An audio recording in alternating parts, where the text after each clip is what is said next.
एक परंपरा रही है।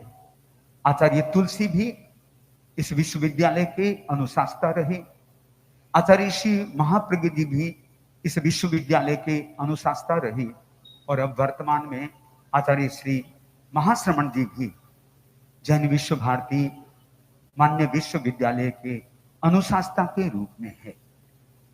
और बंधुओं, अनुशासता और भी कोई हो सकते हैं, पर ऐसे महाप्रतापी अनुशासता जिस विश्वविद्यालय को मिलते हैं, वह विश्वविद्यालय अपने आप में धन्य हो जाता है।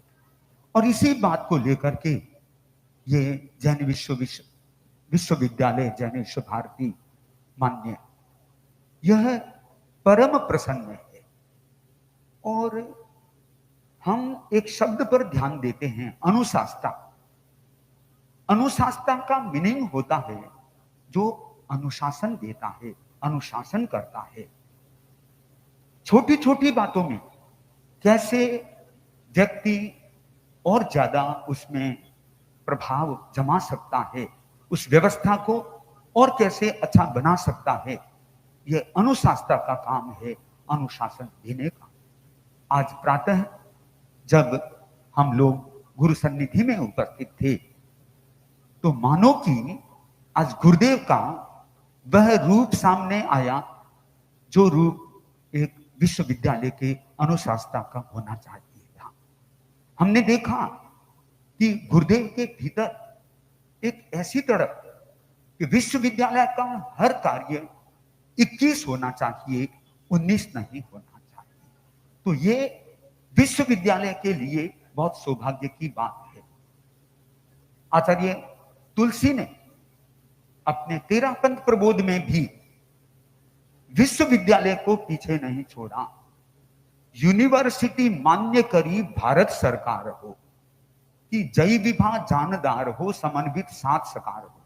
जैन विश्व भारती एक संस्था है, पर जैन विश्व भारती मान्य विश्वविद्यालय एक विश्वविद्यालय है, यूनिवर्सिटी है।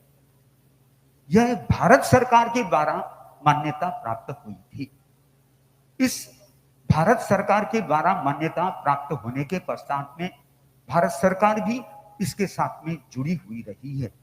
आज भी इस विश्वविद्यालय के चांसलर अर्जुन जी मेघवाल, जो भारत सरकार के एक मंत्री के रूप में हैं, वे स्वयं उपस्थित रह सकेंगे।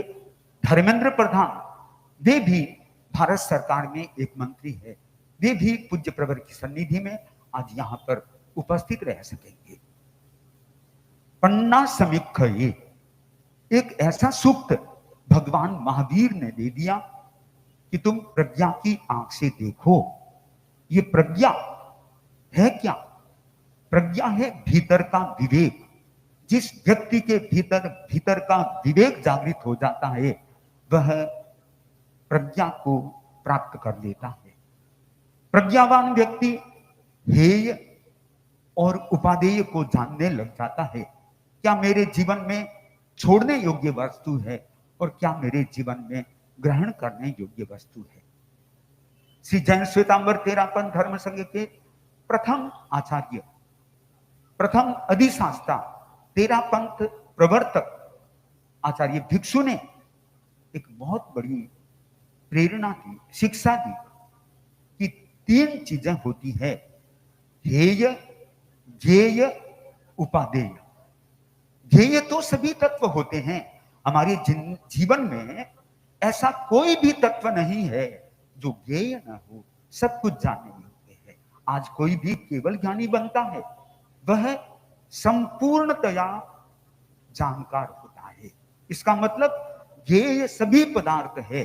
केवल ज्ञानी से कोई भी ज्ञान छिपा हुआ नहीं रहता है, उनके द्वारा वे सब कुछ ज्ञात हो जाते हैं।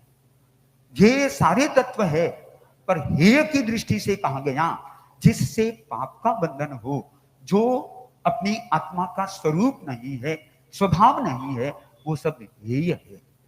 और उपादेय के रूप में बताया गया जिससे हमारी आत्मा सुरक्षित रहती है, जिससे हमारी आत्मा भीतर से विशुद्ध बनती है।